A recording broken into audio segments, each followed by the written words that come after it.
नमस्कार दोस्तों, mutual fund के इस सीरीज़ में आप सभी का हार्दिक स्वागत है। आज का हमारा टॉपिक बहुत ही ज़्यादा इंपॉर्टेंट है अगर आप म्यूचुअल फंड में इन्वेस्टमेंट करने जा रहे हैं तो।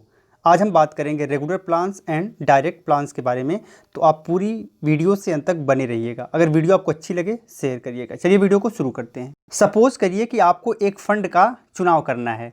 अब जब आप किसी फ़ंड का चुनाव करते हैं तो आपके पास दो विकल्प होता है, एक तो regular plan and second direct plan. जो रेगुलर प्लान है उसके लिए एक्सपेंस रेशियो अलग होता है, डायरेक्ट प्लान के लिए एक्सपेंस रेशियो अलग होता है। अगर हम रेगुलर प्लान की बात करें तो यहाँ पर एक्सपेंस रेशियो आपका अधिक होता है और डायरेक्ट प्लान में एक्सपेंस रेशियो कम होता है।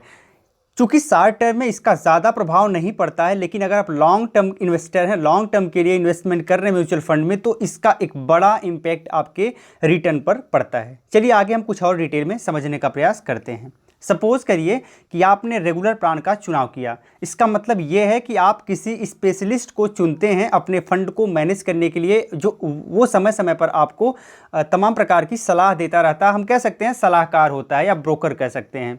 अब जब ब्रोकर आपको सलाह देगा, सलाहकार होगा आपका, तो उसे कुछ चार्ज भी करना पड़ेगा और ये जो फंड आप चुनते हैं उस फंड के द्वारा उस ब्रोकर्स को कुछ चार्ज भी दिया जाता है। तो अब आपको ब्रोकर को भी चार्ज देना पड़ता है और फंड यानी कि फंड मैनेजर को भी चार्ज देना पड़ता है। तो यहाँ आपका चार्ज बढ़ जाता है। इसीलिए रेगुलर प्लान में the end of your maturity आपके पास जो पैसा आता है वो डायरेक्ट प्लान से कम आता है, क्योंकि यहाँ पर आप एक बड़ी मात्रा में चार्ज दे चुके होते हैं। तो यहाँ पर आपका रिटर्न सीधे सीधे कम हो जाता है। अगर हम अगली बात करें डायरेक्ट प्लान की, तो डायरेक्ट प्लान में आप सीधे म्यूचुअल फंड बाई कर लेते हो, कोई थर्ड पार्टी नहीं होती। तो यहाँ पर जो भी थोड़ा बहुत आपको खर्च करना पड़ता है वो केवल म्यूचुअल फंड के द्वारा लिया जाता है, जो कि फंड मैनेजर अपने मैनेजिंग के लिए लेता है। तो यहाँ पर आपको बहुत ही नॉमिनल कॉस्ट पे करना पड़ता है, जिसके कारण लॉन्ग टर्म में आपका रिटर्न बढ़ जाता है।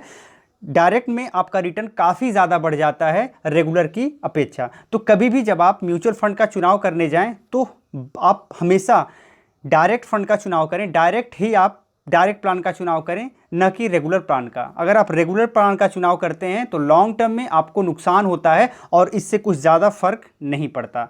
तो उम्मीद करते हैं कि यह वीडियो आपको पसंद आई होगी। वीडियो को लाइक करिएगा, शेयर करिएगा। अगर आपने अब तक हमें सब्सक्राइब नहीं किया, सब्सक्राइब करके घंटी पर क्लिक कर लीजिएगा। इससे फ्यूचर में हमारी वीडियोज़ आपको सबसे पहले मिल पाएँ। बहुत बहुत धन्यवाद। जय हिंद।